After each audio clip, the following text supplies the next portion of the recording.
Boa tarde a todos. Estamos aqui na sede da Escola Lacaniana de Psicanálise do Rio de Janeiro, na atividade da Secretaria de Biblioteca, que se intitula Leituras em Escola.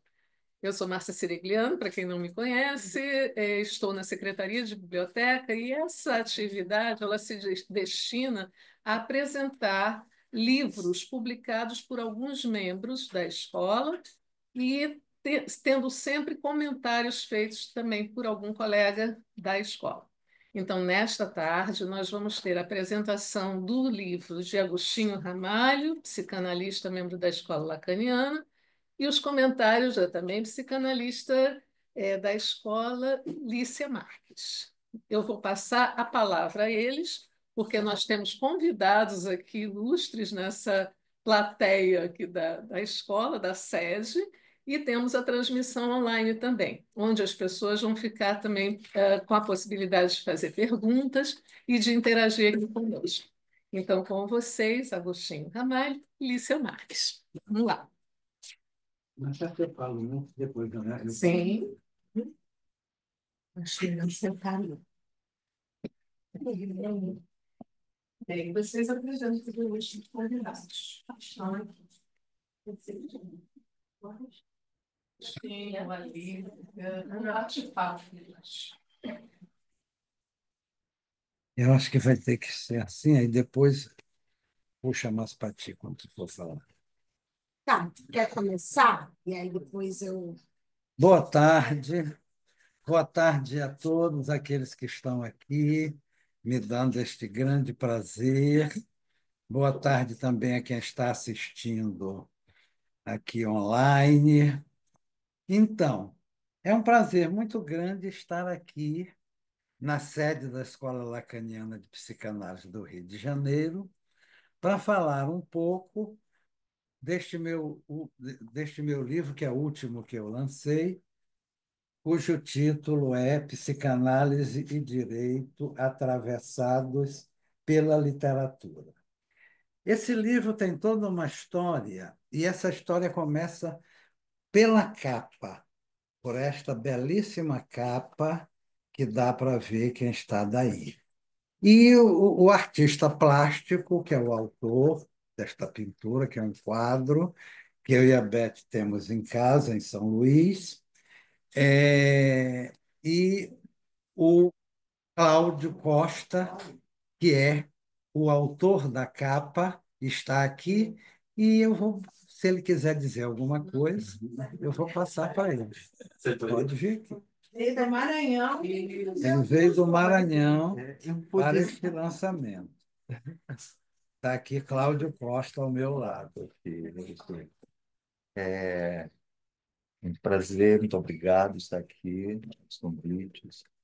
E, e eu pensei, uma certa manhã, eu, defronte desse quadro, na casa do Agostinho, o Agostinho me fala da sua intenção de que ele fosse a capa do livro.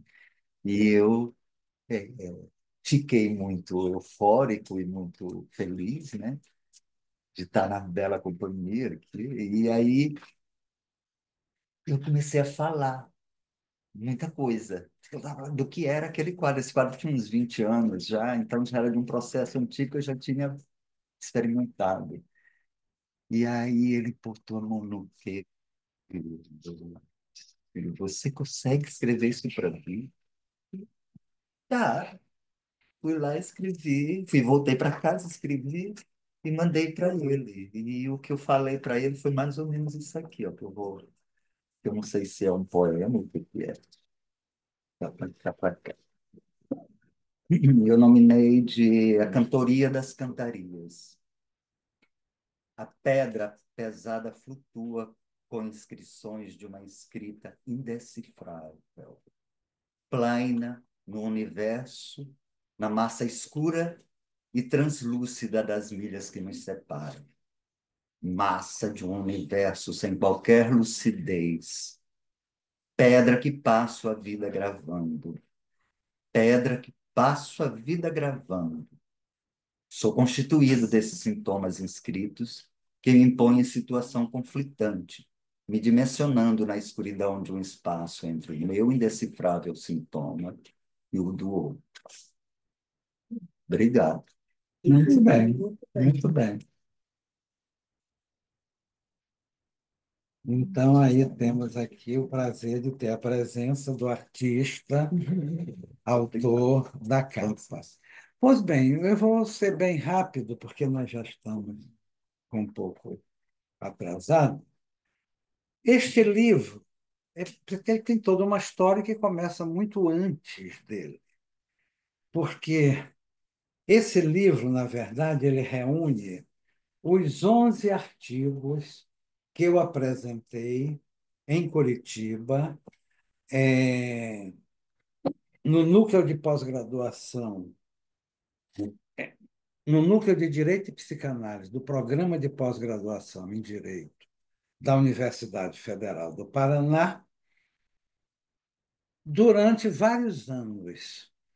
A ideia, eu acho que vale a pena situar isto, a ideia desse núcleo surgiu em 2002, quando eu estava me casando com a Beth. Foi justamente durante esse, esse período, aí setembro para outubro de 2002, quando nós nos casamos em São Luís, e que foram convidados vários amigos,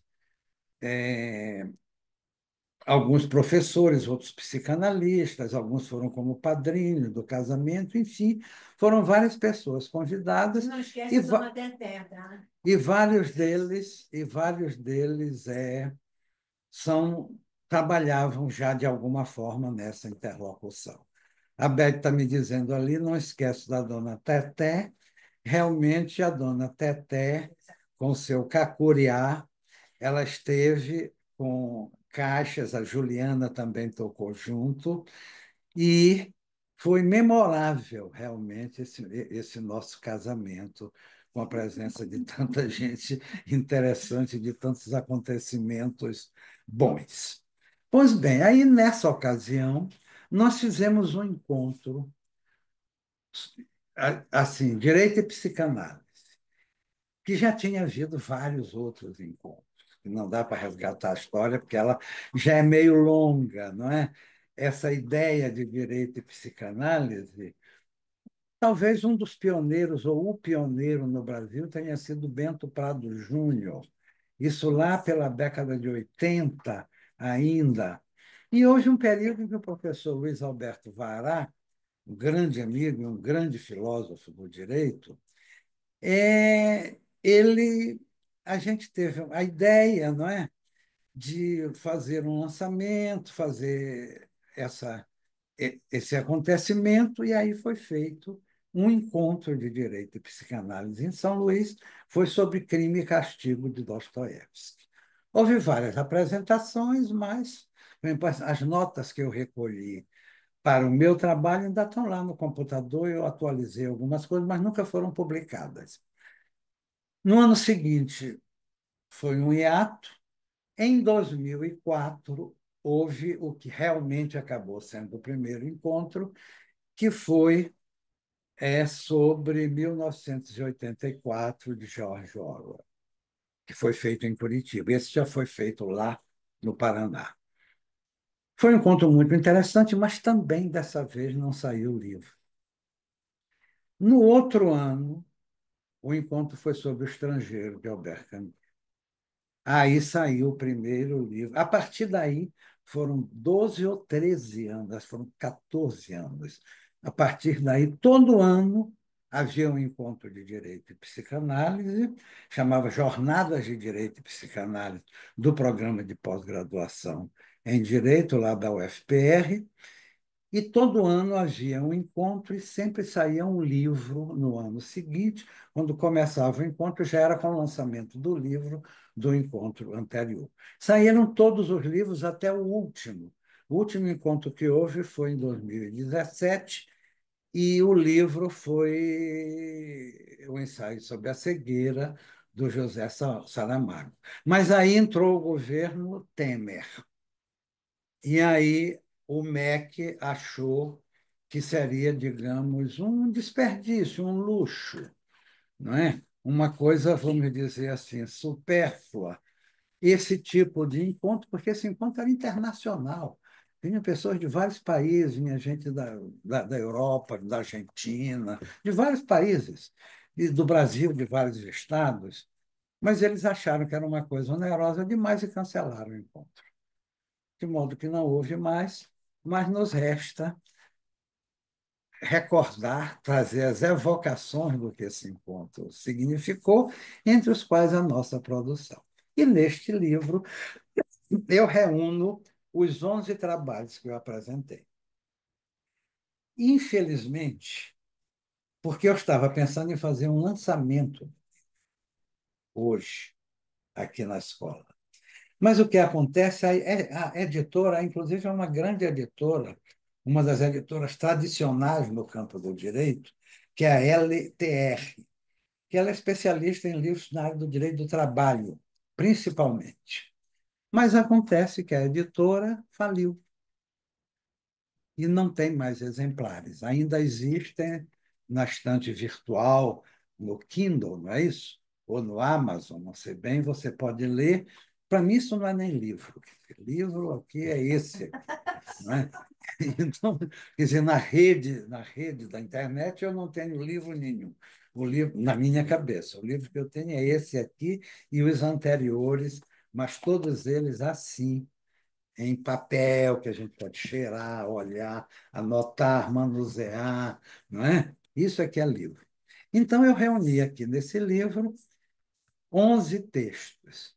Não vai dar para falar deles, eu vou só dizer uma ou duas coisas sobre um ou dois apenas. Sobre o estrangeiro, Robert Camus, que eu tenho um particular interesse por esse livro.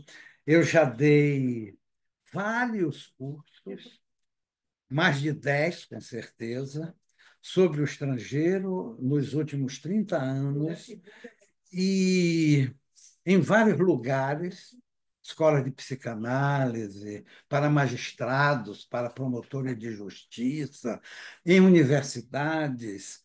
E esse livro eu tenho assim, um apreço muito importante por ele. E vou iniciar na próxima segunda-feira, às 7h30 da noite, um curso que eu vou dar de 20 horas a respeito do estrangeiro de Camus. Depois a gente pode passar o link para quem se interessa, tiver interesse em acompanhar alguma coisa. Começa na próxima segunda, às 7h30 da noite.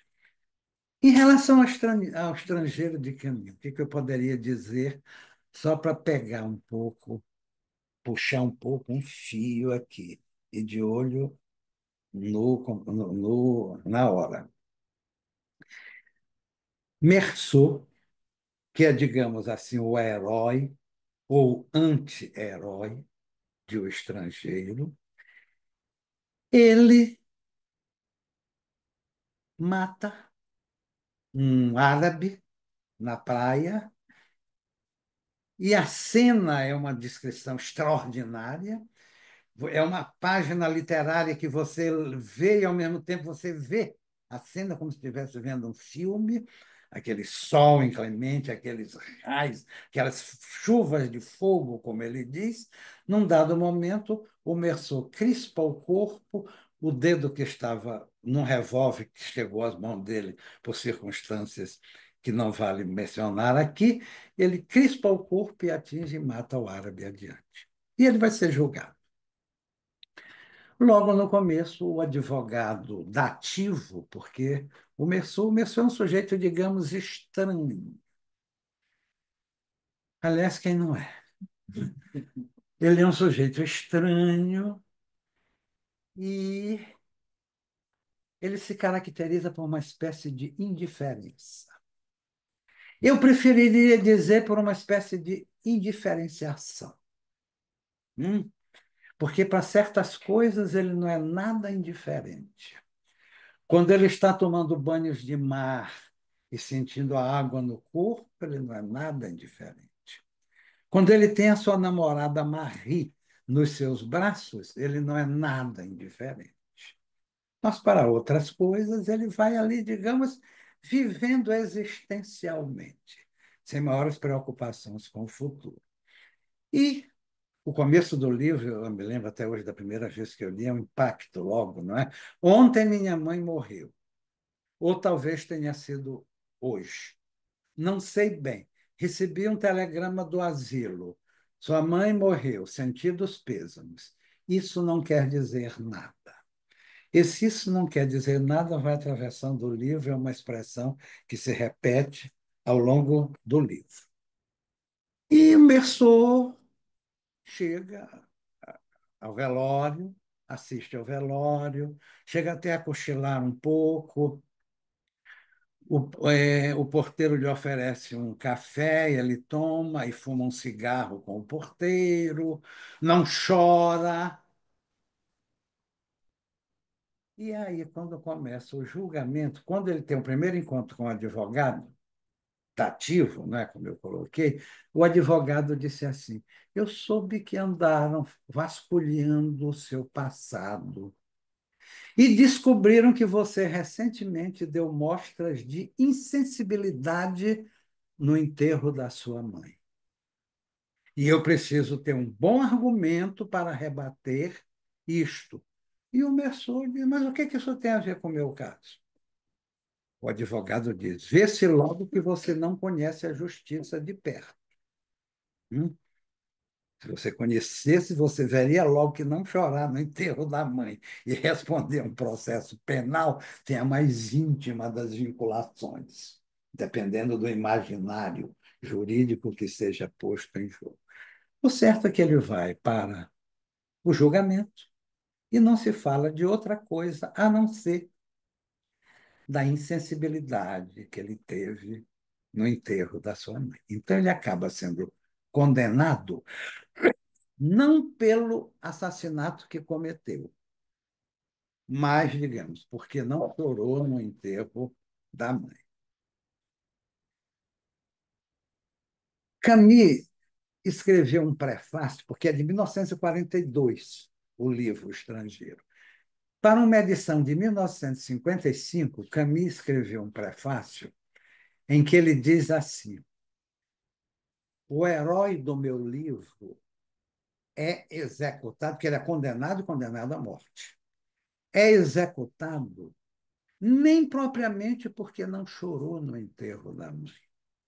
Ele é condenado porque se recusou a jogar o jogo. Se recusou a jogar o jogo. Por exemplo, pedem de vez em quando a ele que diga que se arrepende do crime que ele cometeu. Ele diz: na verdade, eu nunca me arrependi de nada. Eu sinto mais um aborrecimento. Perguntam a ele se ele acredita em Deus. Ele diz que não. Enfim, ele vai respondendo. O Camus, inclusive, diz nesse prefácio: ele morre pela verdade, sem nenhuma atitude heróica. Digamos assim, ele é um mártir da verdade, mas não é um herói da verdade. Ele simplesmente se recusa a mentir. E acaba arcando com as terríveis consequências que vão se abater sobre a cabeça dele. Então, acho que seria antes isso, esse pontinho que eu pegaria. E eu vou apenas fazer um outro comentário para passar para a Alicia, porque está muito em cima da hora, que é agora sobre o processo de Kafka.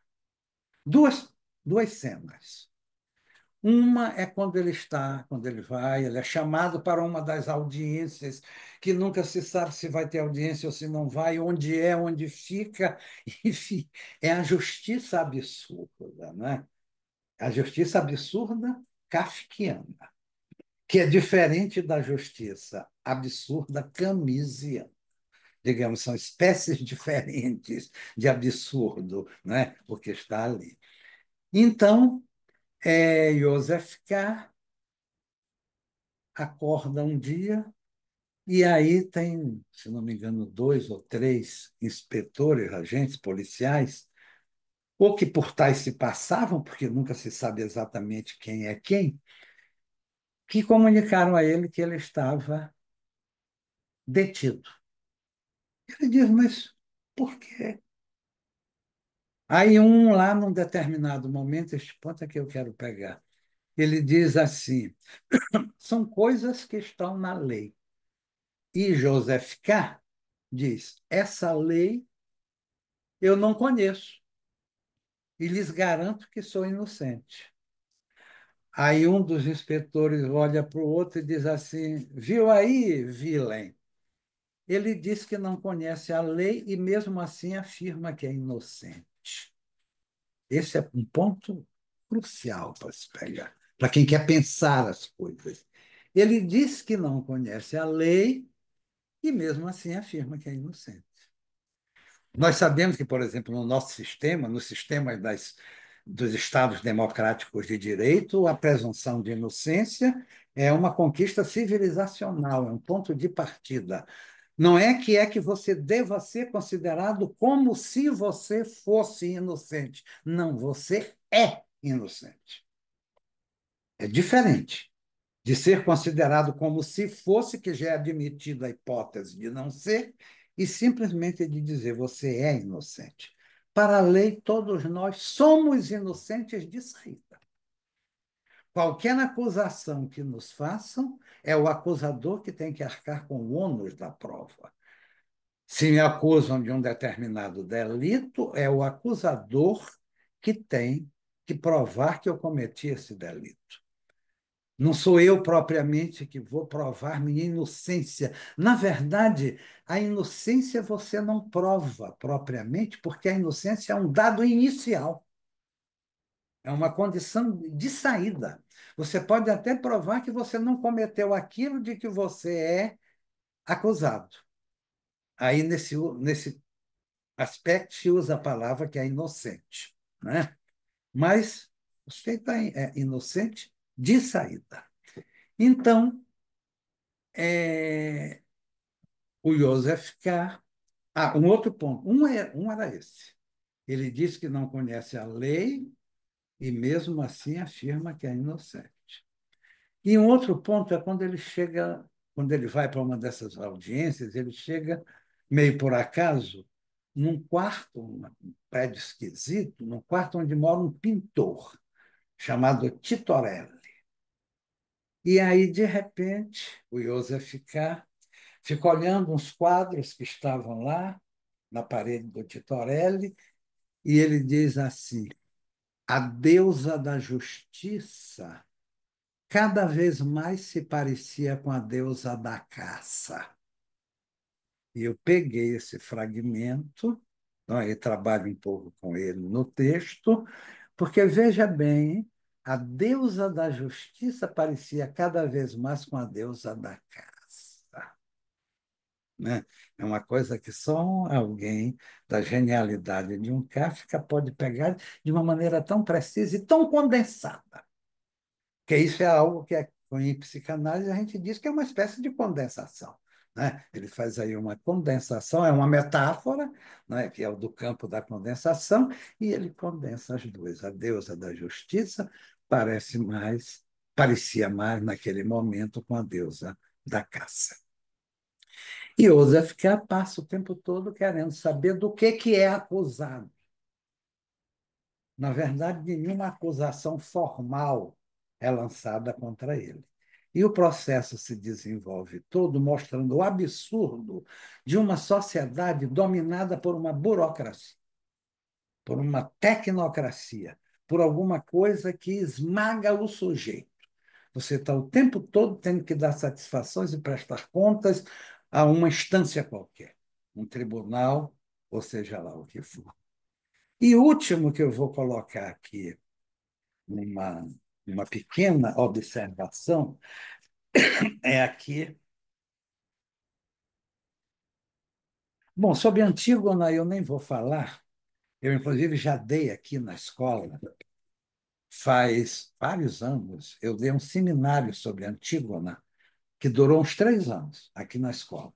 Né? Então, eu não vou nem falar propriamente sobre Antígona agora, no momento, mas Antígona é verdade que as aulas eram quinzenais, mas mesmo assim demorou 3 anos.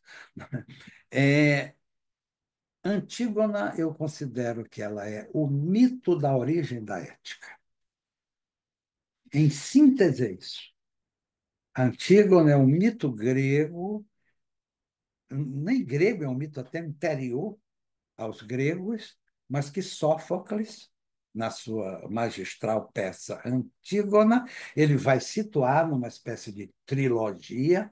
Édipo Rei, Édipo é o pai de Antígona, Édipo em Colônia, Antígona é o terceiro, e Antígona vai se bater para que o seu irmão Polinices, que morreu em combate com outro irmão, Eteocles, na disputa pelo trono de Tebas, e Creonte, tio de ambos, que assumiu o poder como tirano, ele decreta que sejam conferidas honras fúnebres a Eteocles, que morreu defendendo a cidade, e que o corpo de Polinice seja deixado insepulto, que morreu atacando a cidade, seja deixado insepulto para ser devorado por animais e aves de rapina, e para que aquilo sirva de horror público, como exemplo para a cidade.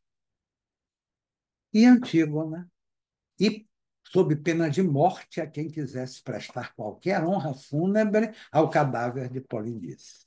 Antígona vai na contramão do decreto do tirano, seu tio, por sinal. As relações de parentesco são todas embaralhadas, é tio numa linha, é primo em outra, mas não dá para a gente ficar muito nessas considerações. Isso eu coloco no texto. E Antígona vai e presta honras fúnebres ao seu irmão. E assume o ato. Fui eu a autora, diz ela, para Creonte, e jamais o negaria. E isso acaba a levando à morte. Há uma morte em que ela vai ser encerrada numa caverna. Seria para ficar ali para morrer de fome. Ela acaba havendo uma precipitação dos acontecimentos, mas ela havia se estrangulado, se enforcado com seu véu de linho. Então, Creonte vai sofrer toda uma maldição desferida por Tiresias, o adivinho, o sábio, o cego, que tem a visão, que já foi mulher e homem, então ele conhece as duas coisas, ele sabe bem por onde é que o gozo é mais intenso, e é isso que o perde, porque ele diz que é o da mulher, não é? E isso, de alguma forma, o perde, e acaba Antígona morrendo e Creonte, digamos, caindo no desespero, depois de ver seu filho morto, sua mulher também morta, ele que já havia sacrificado antes um outro filho chamado Megareu. E uma última, que é justamente aqui, do julgamento da desonra de Coetzee. Não sei se vocês já leram esse livro, mas eu quero aqui para colocar um ponto. Afinal de contas, houve estupro ou não houve? É um professor sedutor, e agora eu me lembro do Vará, porque Vará criou a categoria do professor sedutor. É uma categoria. O professor sedutor é aquele que seduz o aluno para o texto, é aquele que seduz o aluno para a aula, para aquilo de que se trata, né? Mas esse aqui é um professor sedutor também, que gostava de seduzir as alunas. E acontece que ele seduz uma delas, que vai à sua casa, e a história é colocada de uma maneira ambivalente, você não sabe bem, você não sabe com certeza, houve estupro ou não houve.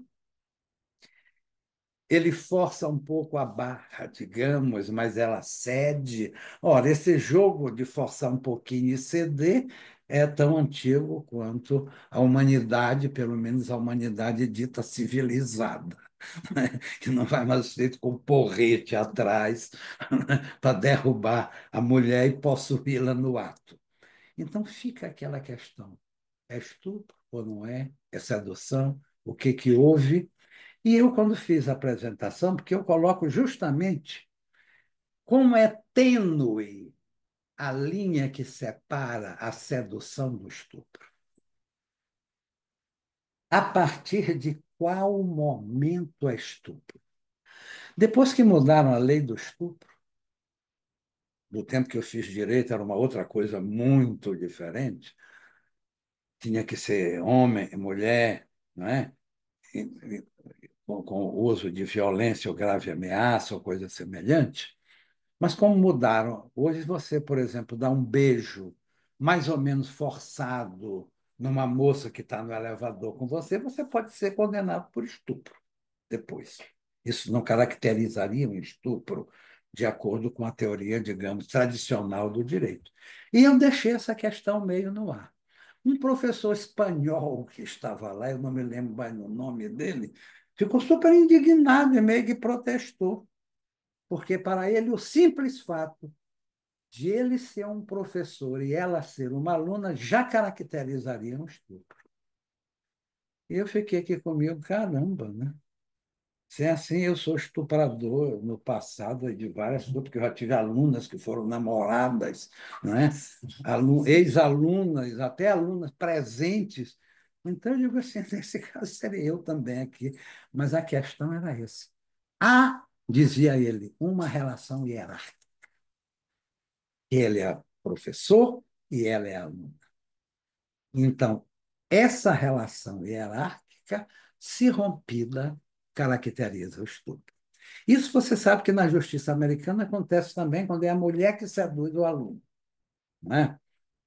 O certo é que ele ficou meio indignado e eu continuo no ponto de interrogação. Eu continuo na perspectiva de que entre o estupro e a sedução há um entre. E é esse entre que me interessa. Seria isso. Eu vou parar, porque senão. Mais 2 anos. Foram só três. Foram só três que eu comentei. São 11 aqui. A gente vai passar o resto. Eu vou passar para a lista. Senta aqui, Lê. Senta. Não sei se ficou claro isso que eu disse, porque eu falei na pressão do tempo. E eu, quando o tempo me pressiona, não sou bom orador. Eita, meu Deus. Parece que sou fácil. É só isso aí.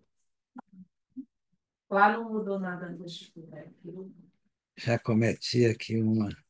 Mas acho que é mais para a gente, para eles não mudou, não. Certo. Né? Boa tarde a todos. Queria agradecer a Márcia o convite. Vou ser breve, porque em mês onde está o Agostinho, o melhor que a gente faz é ser breve para que ele tenha o máximo de tempo possível para falar. Eu penso assim.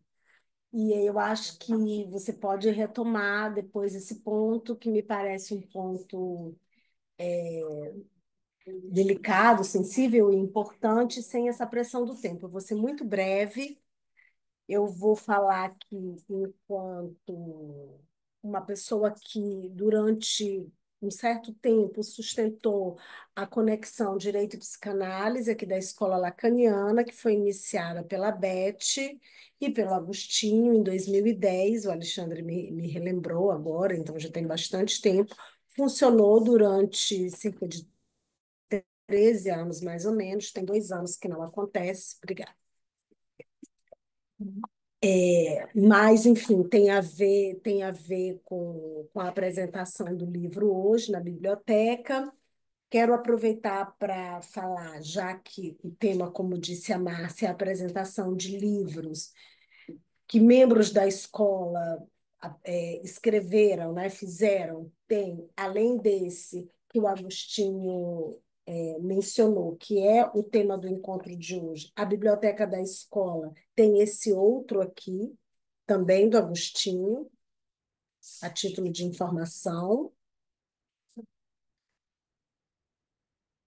Mas, como o tema do livro de hoje é psicanálise e direito, eu estou aqui para relembrar, rememorar que a Escola Lacaniana de Psicanálise do Rio de Janeiro tem um trabalho nessa conexão né? E que, aliás, é uma marca também da escola, a conexão, tem a conexão com a arte e tem também a conexão com o direito. Era só isso que eu queria mencionar, falar aqui. Eu vou passar para você novamente a palavra, Agostinho, porque eu acho importante não só tentar que você fale ainda de algum outro capítulo, texto do livro, caso você queira, como retomar esse último que você falou, que a pressão do tempo, né, fez com que você passasse de forma muito breve, talvez seja importante retomar esse entre. Tá bom.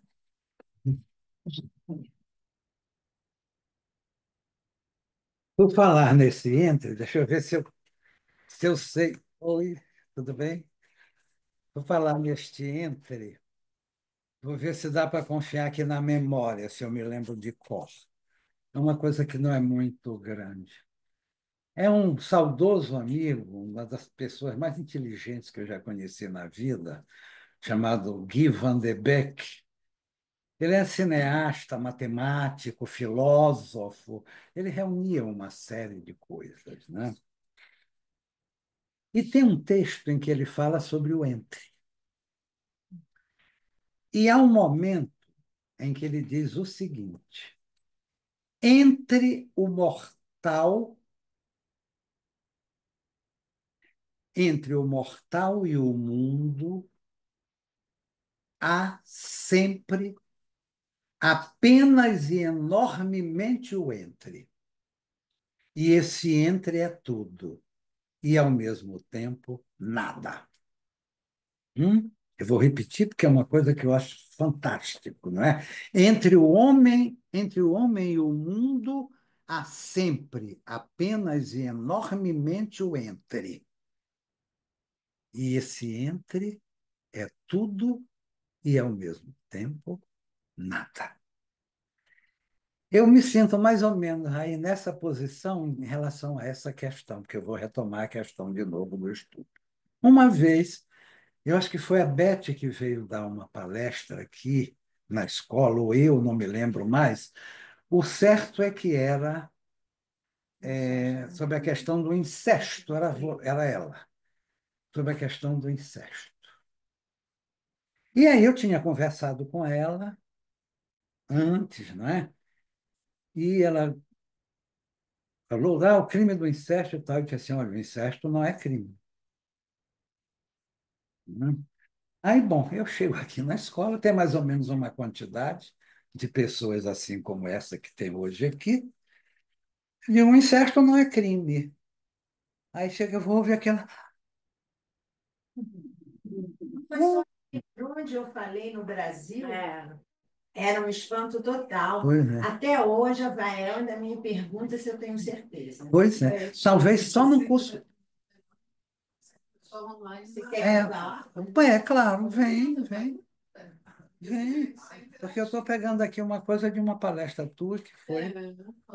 Aonde? Fala onde? Aqui, ó, senta aqui, ó. Ela está aparecendo aqui. Olá.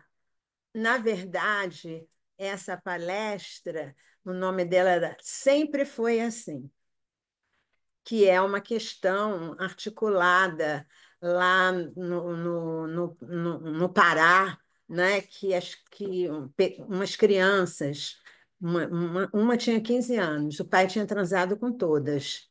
E então o Conselho Tutelar colocou num abrigo. E a de 15 anos perguntava todo dia para mim, analisanda, mas por que que eu estou aqui? Aí ela explicava. Não adiantava nada. Até que um dia ela falou, mas sempre foi assim? Aí, a partir daí, eu fui articular isso, né, com outras questões, né, da antropologia, se um incesto... Bom, aí teria mil coisas para falar, né? Mas aí o que mais me espantou e me espanta até hoje, há pouco tempo atrás, a Vanise, lá de um grupo que a gente tem, eu tive que perguntar de novo para o Agostinho e dizer para ela: no Brasil, por onde eu passei, as pessoas não acreditavam, principalmente as da psicanálise, porque as do direito já sabiam desde sempre que não eram crime.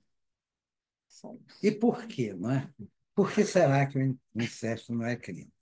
Aqui, Alana, você que está aí, e é doutora em direito penal, e conhece bem mais do que eu estas coisas que eu vou dizer, me corrija ou me ajuda caso você ache necessário. Por que que o incesto não é crime? Vamos tomar aqui o direito penal, vamos dizer, iluminista.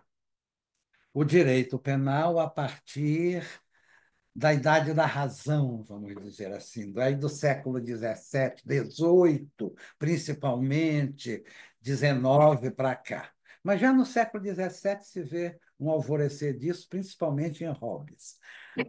Pois bem, é um princípio do direito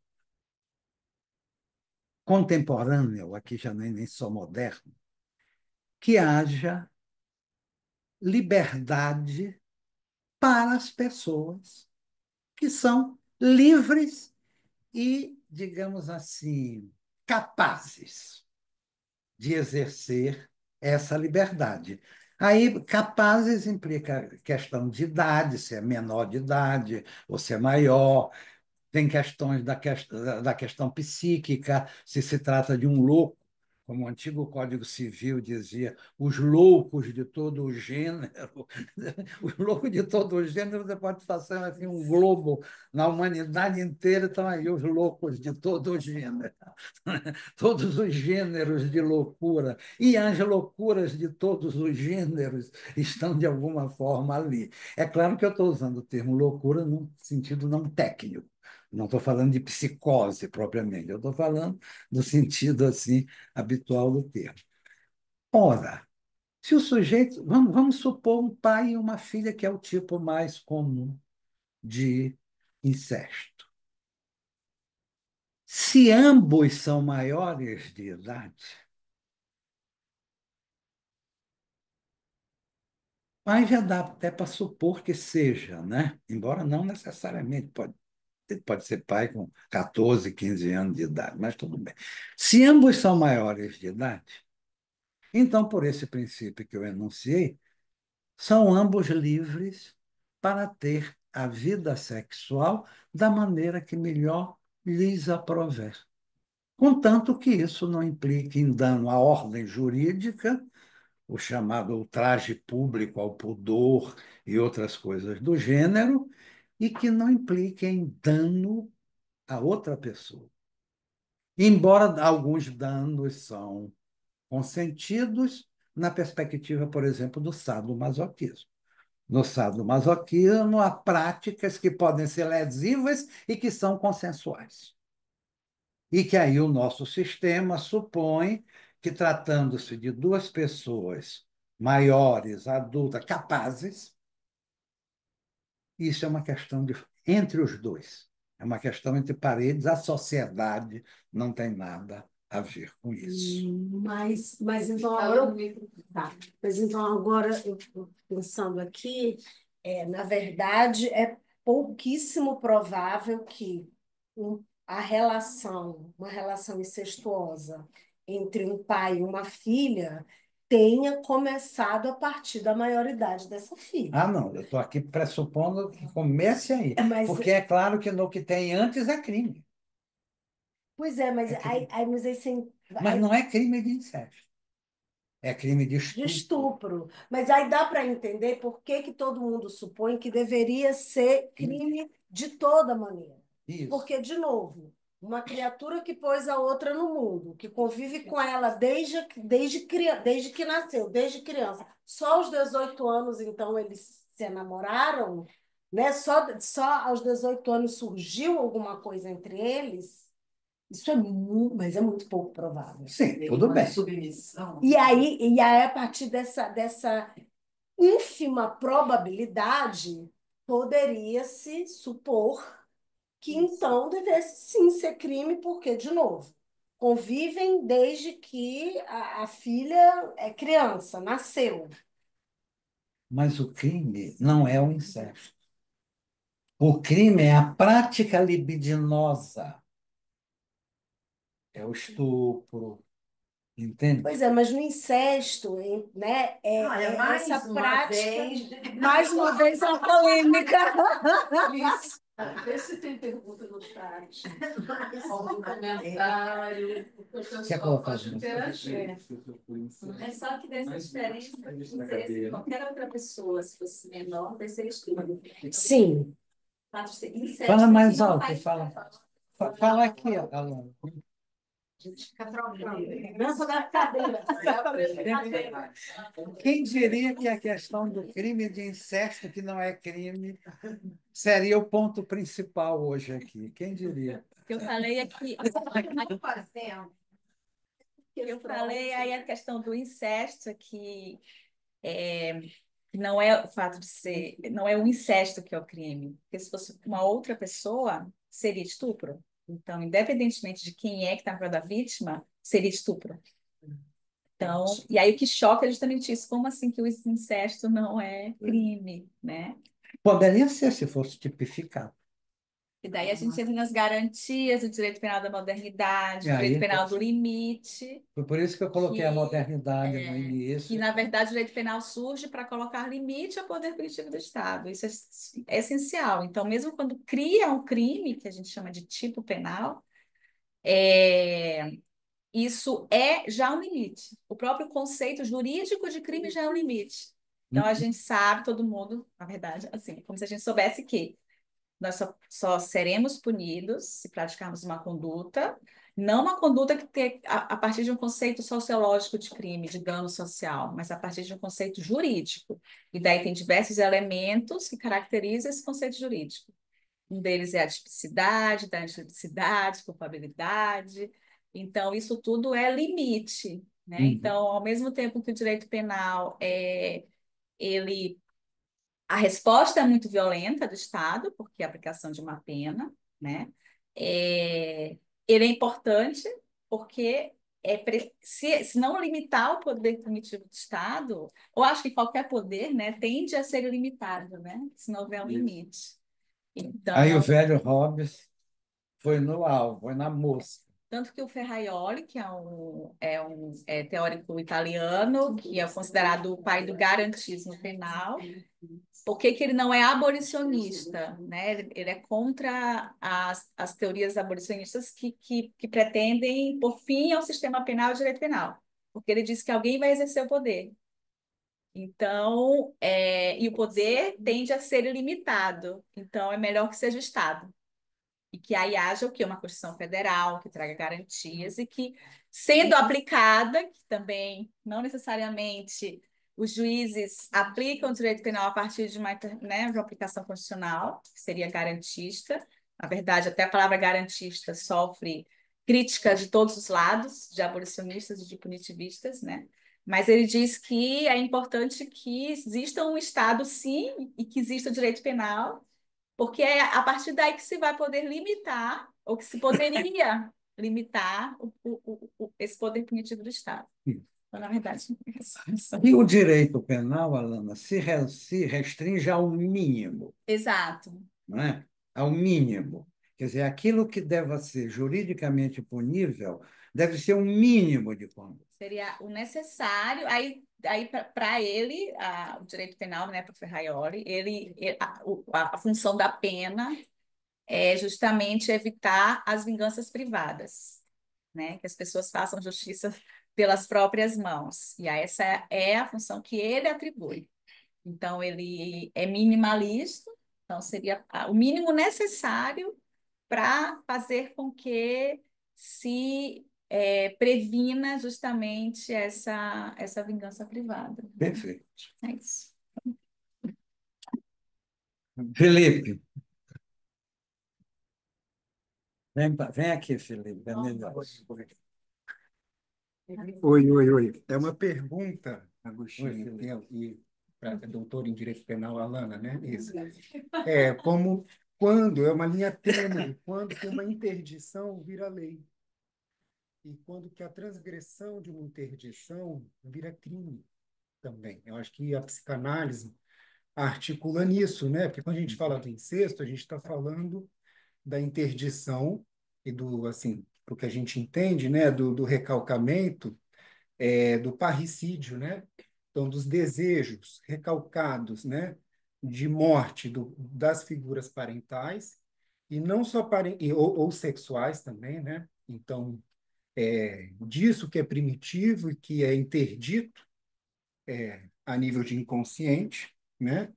E que hoje, na verdade, tem vindo à cena, né?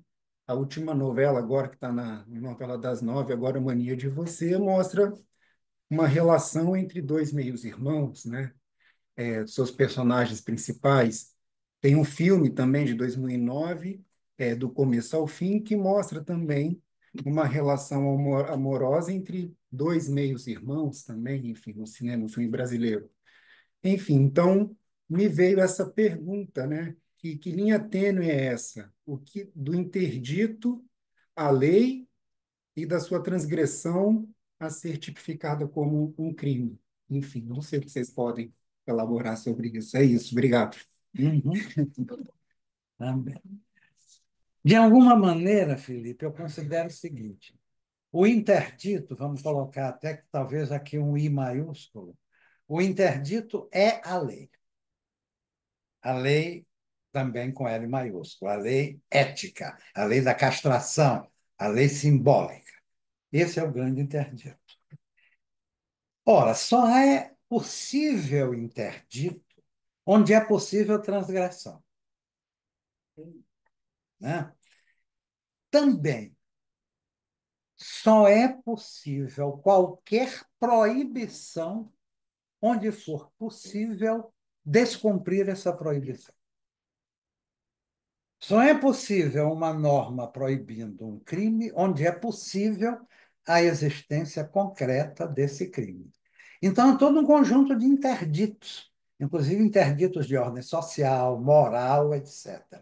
Que interditos o direito elegerá para colocar uma garantia tão forte para eles que a contrapartida, ou seja, a sanção, caso haja uma infração, seja uma pena. E a pena aí pode ter desde pena de morte, castigos corporais, penas pecuniárias, prisão, enfim, há diversas espécies de pena.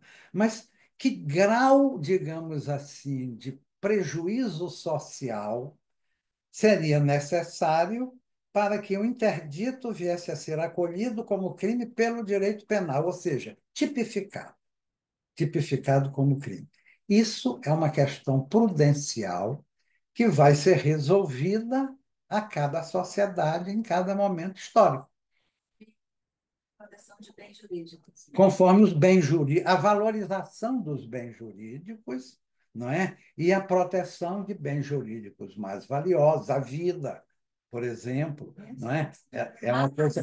Posso falar uma coisa aqui? Pode. Algo que eu fico muito indignada com isso. Da proteção de bens jurídicos, porque qual que é a ideia? Então, assim, o direito, que é algo que não se realiza, né? O direito penal protege bens jurídicos. Não protege. Quando o direito penal chega, já chega tarde, porque o bem jurídico já foi violado. E a simples previsão de uma conduta como criminosa na lei também não previne crimes. Não protege bens jurídicos. É uma ameaça. É uma Mas espécie de até que ameaça. ponto a gente, pelos dados do índice da criminalidade, a gente percebe que, mesmo com um aumento do rigor punitivo, a partir de 1990, principalmente com a lei dos crimes hediondos, que a gente andou assim no caminho de maior severidade penal, mais penas, mais crimes, mais penas, mais crimes, a gente percebeu que a criminalidade não diminuiu. Na verdade, o Brasil agora é o segundo país com maior número de pessoas encarceradas, né? E em relação à população feminina, é o terceiro, principalmente por causa do tráfico de drogas. Então, tem essa questão do bem jurídico, daí eu estou falando do campo do direito, né? Então, essa lei com L minúsculo, a gente não tem aqui no Brasil uma, digamos assim, entre aspas, correta teoria do bem jurídico. Então, o Código Penal ele é patrimonialista, porque as penas maiores são penas de crimes contra, principalmente contra o patrimônio.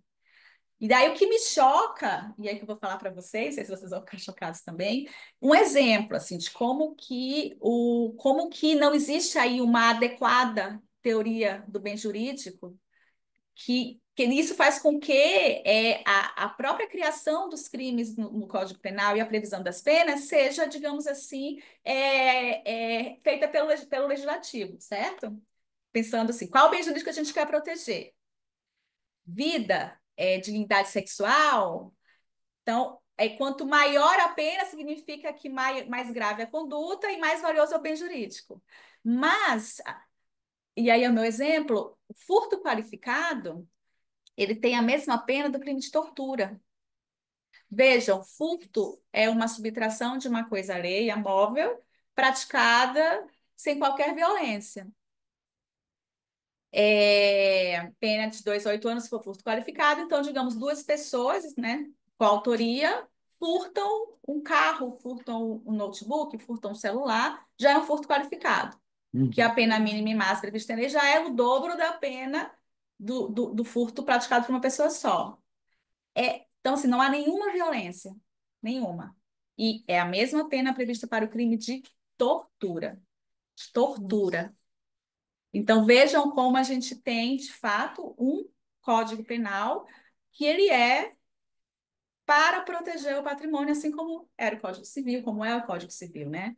Então, eu acho que eu não tenho a resposta para a tua pergunta, mas a partir dessa ideia do direito, se pensa, como que o legislativo pensa quando vai criar as leis, né, penais, a partir dessa ideia da proteção do bem jurídico, e aí a partir de uma ideia de que a previsão de um crime vai fazer com que esse bem seja protegido, mas não é, né? Na verdade, o direito penal não protege bem jurídico, né? Então, na verdade, eu acho que está tudo errado, né?